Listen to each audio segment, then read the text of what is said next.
అగజానన పద్మార్కం గజాననమహర్నిశం అనేకదంతం భక్తానాం ఏకదంతముపాస్మహే.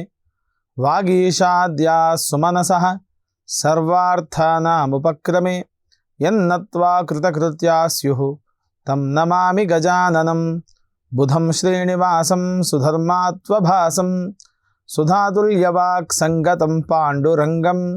సుధీనాదమున్యాహ్వయం దేశికార్యం గురుశ్రీత్రయం నిత్యమేతన్నమామి. నమో బ్రహ్మాదిభ్యో బ్రహ్మ విద్యా సంప్రదాయకర్తృభ్యో వంశఋషిభ్యో మహద్భ్యో నమో గురుభ్యః.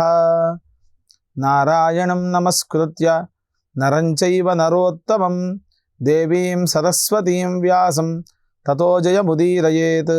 స్వస్త్యస్తు సదాం సన్మంగళాని సంతు. వక్తశ్చ శ్రోతॄణాం నిత్యమేకైకశ్లోకశ్రవణపఠనమాత్రేణ కలికల్మషాపనోదయ పటుతరే వేద కనక కథా ప్రస్తూయతే. వ్యాసాయ విష్ణురూపాయ వ్యాసరూపాయ విష్ణవే నమో వై బ్రహ్మనిధయే వాసిష్ఠాయ నమో నమః. ఈటీవీ లైఫ్ ఆధ్యాత్మిక ఛానల్ వీక్షిస్తున్నటువంటి ప్రేక్షకులకు వేదసారం కార్యక్రమం ద్వారా స్వాగతం తెలియజేస్తూ, గత ధారావాహికలో మనం యజ్ఞయాగాది క్రతువులలో ఏ రకంగానైతే ఉండాలి అనేటువంటి విషయం, మనకు వేదం ఏ రకంగా చెప్పింది అనేటువంటి విధానాలు, వాటి యొక్క అర్థసారస్వతాన్ని మనం తెలుసుకుంటూ ఉన్నాం. అందులో భాగంగా మనిషి ఉండేటువంటి లక్షణంతో, అంటే గొప్ప లక్షణాలతో కూడి ఉన్నటువంటి వాడు యజమాని అని పిలువబడుతున్నాడు. తనకు ఉండేటువంటి శ్రద్ధ భార్య అనేటువంటి పేరుతో, పత్ని అనేటువంటి పేరుతో పిలువబడుతూ ఉంది. శరీరంలో ఉండేటువంటి ప్రతి ఎముక అక్కడ యుధ్మములుగా, మనస్సు అందులో ఉండేటువంటి తత్వము, కోరికలు ఇవన్నీ కూడా ఆజ్యముగా, లోమములు ఏవైతే శరీరము ఛాతిపైన ఉండేటువంటి రోమములు ఏవైతే ఉన్నాయో ఆ లోమములు అని పిలువబడుతూ ఉంటాయి ఆ వెంట్రుకలని. అవి బర్హిస్సు అనగా దర్భలుగా ఉపయోగపడుతూ ఉంటాయి. మనిషికి వచ్చేటువంటి కోపము, క్రోధము ఇవన్నీ కూడా పశుబలితో సమానముగా అక్కడ యూపస్తంభాన్ని పెట్టి బలివ్వాలి అని మనం వేదం చెబుతూ ఉంది. అందులో భాగంగా దమశమయిత దక్షిణ వాగ్ఘోత ప్రాణ ఉద్గాత. ఒక యజ్ఞాన్ని ఆచరించాలి లేదా ఒక గొప్పదైనటువంటి క్రతువును మనం చెయ్యాలి అన్నప్పుడు ఏ రకంగా చేస్తాము అనే ప్రశ్నను మనం వేసుకుంటే, యజమాన దంపతులు ఇద్దరు భార్య భర్తగా అక్కడ కూర్చొని ఉంటారు. వాళ్ళు సంకల్పం చేస్తారు. యజ్ఞాన్ని నిర్వహించడానికి ఒక ఆచార్యుడు ఉంటాడు. తాను యజ్ఞ ఆచార్య అనేటువంటి పదంతో పిలువబడుతూ ఉంటాడు. తాను ఏం చేస్తాడు అని అంటే, ఒక ఉన్నతమైనటువంటి ఆసనాన్ని వేసుకొని అక్కడ జరిగేటువంటి యజ్ఞం ఏదైతే ఉంటుందో తన ఆధీనంలో మంత్రోచ్చారణ కానీ, లేక ఇంకా ఏవైనా అక్కడ జరగాల్సినటువంటి క్రతువులు ఏవైతే ఉంటాయో అవన్నీ కూడా తాను నిదానముగా చేయించేటువంటి ప్రయత్నం చేస్తూ ఉంటాడు. తన యొక్క ఆధీనంలో ఉంచుకుంటాడు. తన్ని ఆచార్య అని పిలుస్తారు. ఆచార్యస్తు యథాస్వర్గే శక్రాదీనాం బృహస్పతి తథైవ మమ యాగేస్మిన్ ఆచార్యో భవ సువ్రత. ఆచార్యుడు అనేటువంటి వాడు నిదానముగా అక్కడ ఉండేటువంటి యాగాన్ని సుసూత్రముగా ఎవ్వరికీ హాని చేయకుండా చేయించేటువంటి వాడు ఆచార్యుడు అని పిలువబడతాడు. ఆ తర్వాత ఉండేటువంటి వ్యక్తి బ్రహ్మ. యథా చతుర్ముఖో బ్రహ్మ స్వర్గలోక పితామహః తథైవ మమ యాగేస్మిన్ బ్రహ్మా భవద్విజోత్తమ. ఆచార్యుడు తూర్పు ముఖం చేసి కూర్చొని ఉంటాడు ఉన్నత ఆసనం పైన. బ్రహ్మ దక్షిణం నుండి ఉత్తర ముఖం చేసి కూర్చుంటాడు. దక్షిణతో బ్రహ్మ భవతి దక్షిణత ఆయతనో వై బ్రహ్మ బార్హస్పత్యో వై బ్రహ్మ. ఆయనను బ్రహ్మ అని పిలువబడతాడు. ఆచార్య బ్రహ్మలిద్దరూ కూడా ఈ యాగాన్ని నిర్వహించడానికి సన్నద్ధులుగా ఉన్నటువంటి గొప్పదైనటువంటి పండితులు. ఆ తరువాత హోతా. హోతా అనగా ఆజ్యము వేసేటువంటి వాడు. యజ్ఞము జరిగితే వేసేటువంటి ఆజ్యాన్ని, సృక్సురువాల ద్వారా ఆజ్యాన్ని వేసేటువంటి వాడు. ఈ సృక్సురువాలు ఏవైతే ఉన్నాయో, సృక్ శృవము అనగా ఆజ్యాన్ని ఒక గరిటెలాగా ఉంటుంది, చెక్క పదార్థం. దానితో ఈ యజ్ఞయాగాది క్రతువులలో వేయాలి. వాటితోని ఏ రకంగా వేయాలి అని అంటే ప్రాణాహుతి పంచభిప్రమాణ పక్వాహుతిర్బదరికా ప్రమాణచ ఆజ్యాహుతిర్మాశ నిమగ్నధార హుతాశనస్యోపరి ద్వాదశాంగుల. పురాణములు కానీ, వేదములు కానీ, ఇతిహాసములు కానీ, శాస్త్రములు కానీ ఎంత న్యాయబద్ధంగా ఆలోచన చేసినారు అని అంటే ఆజ్యాన్ని మనం చేతి నుండి కానీ ఇంకా ఏదైనా ఇత్తడి, రాగి లాంటి పదార్థాలతో తయారు చేయబడినటువంటి ఆయుధముల ద్వారా మనం ఆజ్యాన్ని వేసినప్పుడు అది ఆ పాత్ర వేడి అయి తన యొక్క చేయి కూడా వేడి అవుతుందేమో అనేటువంటి గొప్పదైనటువంటి ఆలోచనతో ఇది చెక్కతో ఉండాలి అని మనకు ఋషులు మునులు నిర్ణయించినారు. అది ఎలాంటి చెక్క అంటే బైలువోవా ఖాదిరోవా పాలాశోవా హన్యేషా యజ్ఞానాయూపా భవంతి. బిల్వము కానీ, చండ్ర కానీ, లేక పాలాశము అనగా మోదుగ కానీ ఇలాంటి కర్రల చేత ఆ ఆయుధాలను తయారు చేయాలి. ఆ ఆయుధాల పేరు మనం ఏమంటున్నాము అంటే శృక్, శృవము అనేటువంటి పేర్లతో మనం పిలుస్తూ ఉన్నాము. ఈ శృక్కులో నుండి శృక్కు ఒక 12-16 గ్రాముల నెయ్యి వరకు తీసుకునేటువంటి పరిమాణం చేత ఉంటుంది. అంత పరిమాణం ఎందుకు ఉండాలి అని అంటే ప్రాణాహుతి పంచభిప్రమాణ, ప్రాణముతో ఉన్నటువంటివి, పచనమైనటువంటివి, పక్వముతో ఉన్నటువంటివి అని 2 రకాలు. ప్రాణాహుతి పంచభిప్రమాణ పక్వాహుతిర్బదరికా ప్రమాణచ. ప్రాణాహుతి అనగా ప్రాణం ఉన్నటువంటివి, అనగా పక్వము లేనటువంటివి. పాయసము కానీ, లేక అన్నము కానీ, రవ్వ ఇలాంటి పదార్థం, యజ్ఞంలో వేసేటువంటి పదార్థాలు ఏవైతే ఉన్నాయో ఇవన్నీ పక్వ పదార్థాలు. అలా లేకుండా మనం వేసేటువంటి నువ్వులు కానీ, ప్యాలాలు, లాజాలు కానీ, లేక వడ్లు కానీ, అటుకులు కానీ, ఈ పదార్థాలని ప్రాణాహుతులు అని అంటారు. ఇవి వేసేటువంటి విధానం ఒకటి ఉంది, అది ముష్టితోని వేయాలి, అనగా చేతిలో పట్టుకొని ఇలా వేయాలి. పక్వాహుతి అంటే ఉడికినటువంటి పదార్థం బదరిక ప్రమాణచ. బదరిక అనగా మనకు రేగుపండు ప్రమాణముగా ఇంత పదార్థాన్ని హోమగుండంలో వేయాలి. ఇది మనకు వేదం చెప్తున్నటువంటి లక్షణం. ఈ వేసేటువంటి వాడిని హోత అని పిలుస్తారు. ఇంకొకడు ఉంటాడు, ఆయన పేరు అధ్వర్యు. ఈ యజ్ఞాన్ని మొత్తం కూడా తన యొక్క ఆధీనంలో ఉంచుకొని ఆచార్య, బ్రహ్మ, హోత అనేటువంటి పేరు కలిగినటువంటి వాళ్ళను వారి యొక్క అదుపులో పెట్టుకొని ఈ యజ్ఞాన్ని నడుపుతూ ఉంటాడు. ఇంకొక వ్యక్తి ఉంటారు, ఆయన పేరు ఉద్గాత అని పిలుస్తాం. ఆ ఉద్గాతలు అనేక రకాలుగా ఉంటారు. ఆ ఉద్గాతలు ఏం చేస్తారు అంటే మంత్ర పఠనం చేస్తారు. ఆచార్యుడేమో వీక్షిస్తూ తన యొక్క ఆధీనంలో ఉంచుకుంటాడు, బ్రహ్మనేమో తపస్సు చేస్తూ ఉంటాడు, హోతనేమో ఆజ్యము లేక పదార్థాన్ని వేస్తూ ఉంటాడు, ఉద్గాతనేమో మంత్రం చెబుతూ ఉంటాడు. ఇది యజ్ఞం చేయాల్సినటువంటి లక్షణం. అధ్వర్యురు హోత బ్రహ్మ. ఈ విధంగా అక్కడ ఈ సత్రయాగం అనేటువంటి యాగంలో ఆచరించేటువంటి విధానంలో మనో బ్రహ్మ శ్రోత్రమగ్నీత్ యావద్ధ్రియతే సా దీక్షాయ దశ్నాతి. దక్షిణ వాగ్ఘోత ప్రాణ ఉద్గాత చక్షురధ్వర్యు. వాక్ అనేటువంటి పలికేటువంటి శబ్దములు ఏమైతే ఉన్నాయో వాగ్ఘోత, వాక్ అనేటువంటిది అక్కడ హోతగా అభివర్ణిస్తూ ఉంటాడు. అంటే ఒక మానవుడు తన యొక్క నైష్టిక జీవితంలో మాట్లాడే ప్రతి పదము కూడా పుణ్యకర్మను ఆచరించాల్సినదయ్యే ఉండాలి.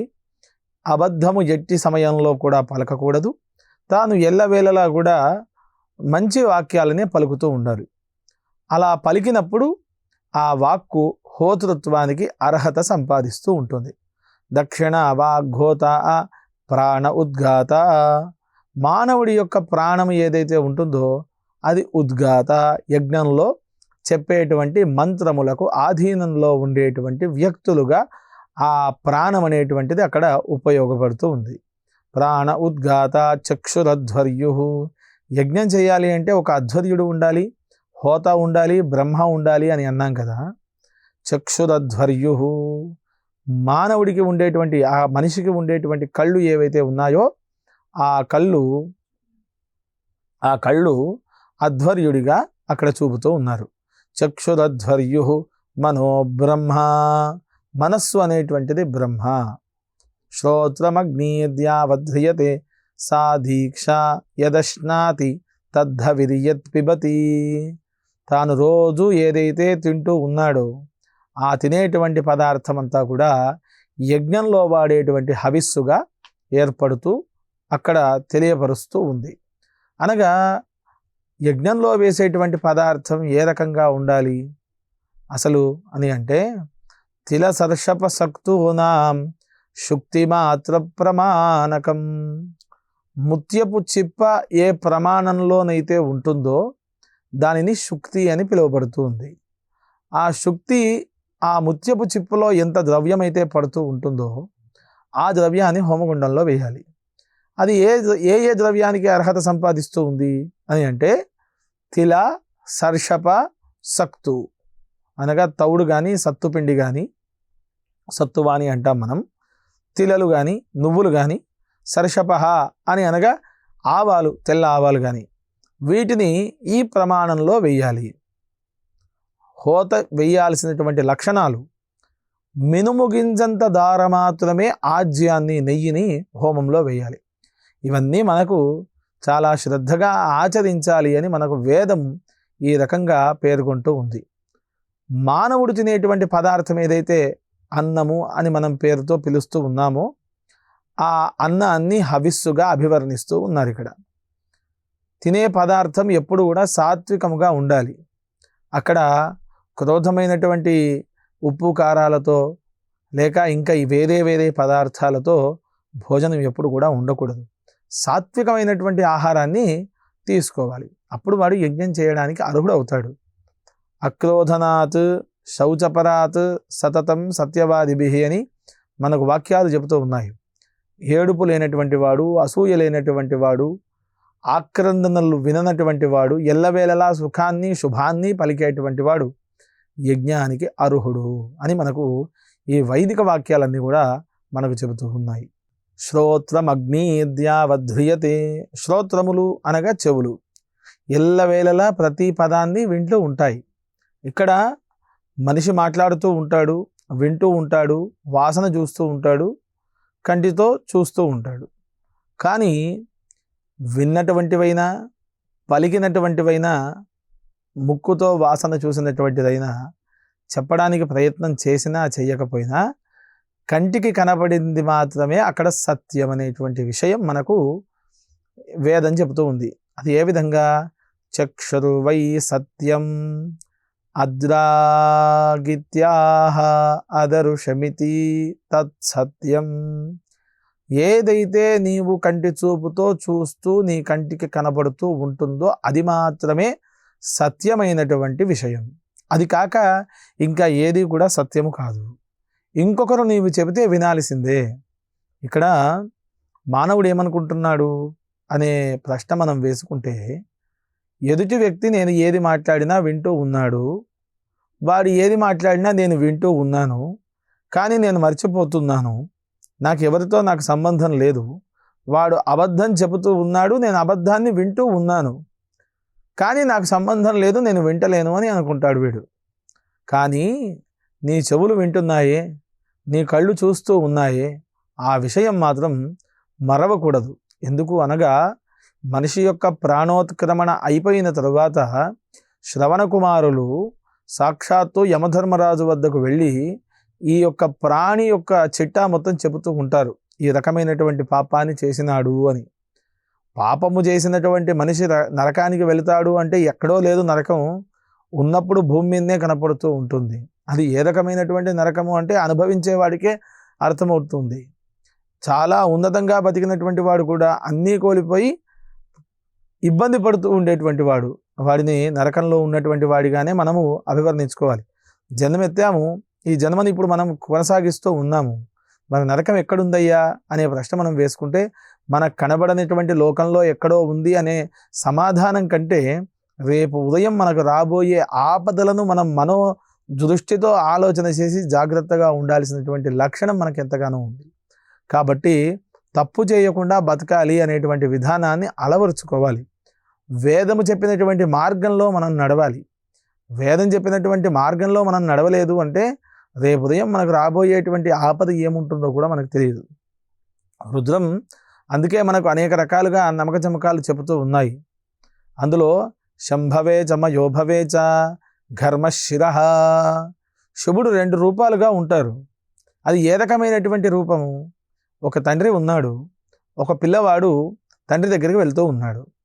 శాంత స్వభావముగా చాలా ఆప్యాయంగా పలకరిస్తూ ఉండేటువంటి రూపం ఒకటి ఉంది. ఇంకొక రూపం ఉంది, కోపముతో ఉన్నటువంటి రూపం ఉంది. కోపముతో ఉన్నప్పుడు తండ్రి దగ్గరికి పిల్లవాడు వెళ్ళి ఏదైనా మాట్లాడతాడా? మాట్లాడే తల్లి దగ్గరికి వెళ్ళి చెబుతూ ఉంటాడు, అమ్మ నాన్నగారు ఏదో కోపంతో ఉన్నట్టున్నారు, ఈ విషయం నాన్నగారికి చెప్పు అని అంటాడు. కానీ శాంతంగా ఉన్నటువంటి తండ్రి దగ్గరికి పిల్లవాడు చాలా ఆనందంగా వెళ్ళి ఒళ్ళో కూర్చొని మరి విషయాన్ని చెప్పగలుగుతాడు. ఇక్కడ తండ్రి అనేటువంటి వాడు ఎవరు అవుతున్నారు అంటే పరమాత్మ అయినటువంటి పరమశివుడు అవుతున్నాడు. అది ఏ రకంగా అవుతున్నాడు అంటే మనకు ఎదుటి వ్యక్తి ఎవరైనా కనపడగానే ముందుగా మనం ముఖ్యంగా మన ప్రాంతంలో మనం చెప్పేది ఏంటి అంటే నమస్కారం అండి, బాగున్నారా అని అంటాం. అందుకే రుద్రం ప్రారంభానికి ముందే మనము నమస్తే రుద్రమన్యవే ఉతోత ఇషవే నమః, ఓ రుద్ర నీకు నమస్కారాన్ని నేను తెలియజేస్తూ ఉన్నాను అనగా క్రోధ రూపముగా ఉండేటువంటి పరమాత్మ అయినటువంటి పరమశివుడు ఒకడు మనకు కనబడుతూ ఉన్నాడు. ఎంత గొప్పగా లోకానికి అన్వయం చేసుకునేటువంటి విధానంగా మనకు వేదం అనేటువంటి పదము మనకు చెబుతూ ఉందో చూడండి. శాంతముగా ఉండేటువంటి స్వభావం ఉంది. అక్కడ ఆయనను పశుపతి అని లేక వనపతి అని ఈ రకమైనటువంటి పదాలతో మనం పిలుస్తూ ఉన్నాం. వేదవాక్యం చెబుతూ ఉంది సంహితలో, యదగ్నిస్తస్యైతే తనువౌ ఘోరాన్యా శివాన్యా, అఘోరా శరీరము శివ శరీరము అని 2 రకాలుగా చెబుతూ ఉంది. ఇప్పుడు మనం చెప్పుకున్నాం కదా, ఒక తండ్రి 2 విధాలుగా ఉన్నాడు, కోపంతో ఉన్నాడు లేక శాంత స్వభావంగా ఉన్నాడు. ఆ రూపము మనం సాక్షాత్తు చూడగలిగేటువంటి లక్షణము ఎక్కడ ఉంది అంటే పరమాత్మను మనం కంటితో చూస్తామా? పశ్యవు నపశ్యతః పశ్యంతం పరమాత్మానం, చూపు ఉన్నవాడు చూపు లేనివాడు ఎవరైనా సరే ఆ పరమాత్మను చూడాలి అంటే తాను ధ్యానిస్తే తప్ప నాకు కళ్ళున్నాయి నేను చూస్తాను, నాకు కళ్ళు లేవు నేను చూస్తాను అంటే ఎవరికీ కనబడడు. పరమాత్మను నీవు చదివే చదువులోనో నువ్వు చేసేటువంటి పనిలోనో లేక నీ దగ్గర చదువుకునేటువంటి వాడిలోనో నీ దగ్గరికి అభ్యర్థిగా వచ్చి ఏదైనా అర్థిస్తే ఆ అర్థిగా ఉండేటువంటి వాడిలో నీవు చూడడము అంటే అర్థించేవాడిని భిక్షువుగాను, శిష్యుడిని పుత్రుడిగాను, లేక భార్యను ఉమాదేవిగాను, ఈ రకంగా నీవు అక్కడ ఉండేటువంటి లక్షణాన్ని పట్టి ఆ పరమాత్మను నీవు చూడాలి, ధ్యానించాలి. అన్నప్పుడే పరమాత్మ యొక్క సాయుధ్యాన్ని మనం పొందగలుగుతాం. మనో బ్రహ్మ శ్రోత్రమగ్నీత్ యావధ్రియతే సా దీక్షా యదష్టాతి తద్ధవిర్యత్ పిబతి.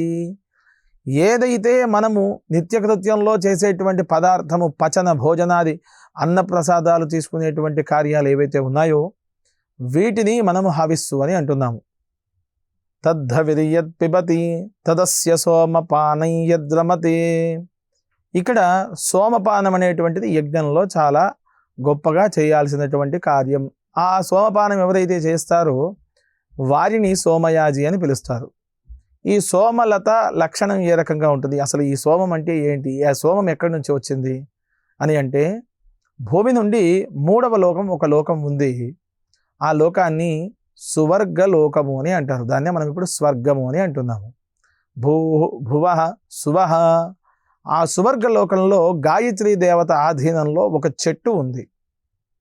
తృతీయస్యామితో దివి సోమ ఆసీత్ తంగాయత్ర్యాహరత్ తస్య పర్ణమచ్ఛిద్యత తత్పర్ణో భవత్ తత్పర్ణస్య పర్ణత్వం యస్య పర్ణమయః సంభారో భవతి సోమపీఠమేవావరుంధే.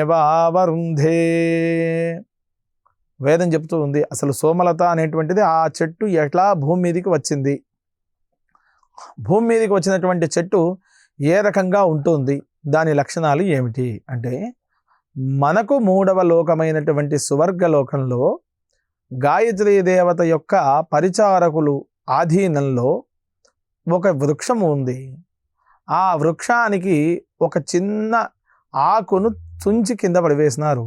అది భూమి మీద పడింది.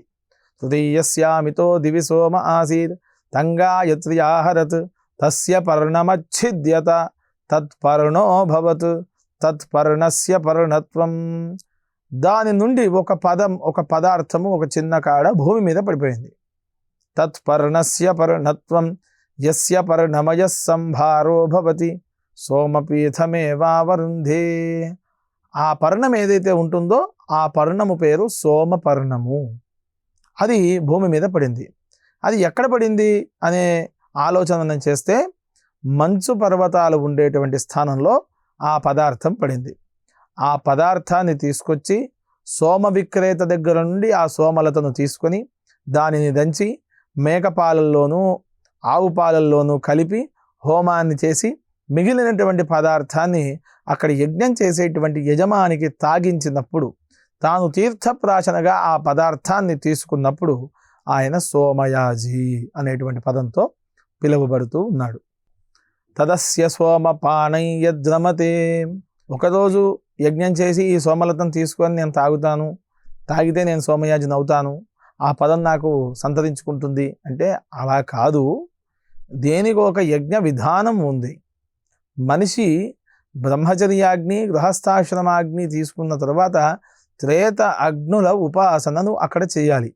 దక్షిణాగ్ని, గార్హపత్యాగ్ని, ఆహవనీయాగ్ని అని 3 విధాల అగ్ని ఉపాసన చేసి అక్కడ అగ్నిహోత్రముఖ్యమతిరాత్రవృచః దేవా వై యథాదర్శై యజ్ఞానాహరంత యోగ్నిష్టోమం య ఉక్థ్యం యోతిరాత్రం తే సహైవ సర్వే వాజపేయమపశ్యన్ తే అన్యోన్యస్మైనాతిష్ఠంత అహమనేన యజా ఇతి తే బ్రువన్ ఆజిమస్య ధావామేతి తస్మిన్నాజిమధావన్. ఎక్కడి నుండైతే ఈ సోమలత దేవలోకం నుండి భూలోకానికి వచ్చి పడిందో ఆ పదార్థాన్ని సోమ విక్రేత వద్ద నుండి తీసుకొని ఆ పదార్థాన్ని యజ్ఞానికి ఉపయోగంగా పెట్టుకొని తాను ఆచరించేటువంటి యజ్ఞంలో భాగస్థులైనటువంటి అధ్వర్యు, హోత, బ్రహ్మ, ఉద్గాత, సదస్యము, గణాపత్యము, చమస అధ్వర్యులు ఎవరైతే ఉన్నారో వీరందరి సమక్షంలో ఆ సోమలతను పెట్టి ధ్యానించి ఆ పదార్థాన్ని ఊరేగించి యజ్ఞయాగాది క్రతువులు చేసేటువంటి మండపానికి తీసుకొని రావాలి. అక్కడ ఉద్గాతలు, సామాధ్యయనం చేసినటువంటి వాళ్ళు ఉద్గాతలు, ఋగ్వేదం చదువుకున్నటువంటి వాళ్ళు హోతలు, యజుర్వేదాధ్యయనం చేసినటువంటి వాళ్ళు అధ్వర్యులు, ఈ రకంగా అనేక రకాలుగా అక్కడ విభాగాలుగా చేసి విభజన చేసి ఎవరి పనిని వాళ్లకు అప్పగిస్తారు. అక్కడ 5 రోజుల దీక్ష లేక 7 రోజుల దీక్ష, 15 రోజుల దీక్షతో ఈ యజ్ఞములన్నీ కూడా ఆచరించాలి. ముందుగా త్రేతాగ్ని ఉపాసనను తీసుకొని దర్శపూర్ణమాసాదుల ఇష్టులన్నీ కూడా ఆచరించి అక్కడి నుండి ఒక్కొక్క యాగాన్ని చేసుకుంటూ రావాలి. అవి ఏమేమిటి, ఆ యాగాలు ఏమేమిటివి అంటే, అగ్నిష్టోమం మొట్టమొదలుగా చేయాలి, అత్యగ్నిష్టోమం తర్వాతగా చేయాలి. అగ్నిష్టోమం, ఉక్థ్యం, అతిరాత్రం, శాంతపనం, వాజపేయం, పౌండరీకం, సౌత్రామణి అని అశ్వమేధం అనేక రకాలుగా పేర్లతో ఉన్నటువంటి 64 ఉత్కృష్టమైనటువంటి యజ్ఞాలను తాను ఆచరించాలి.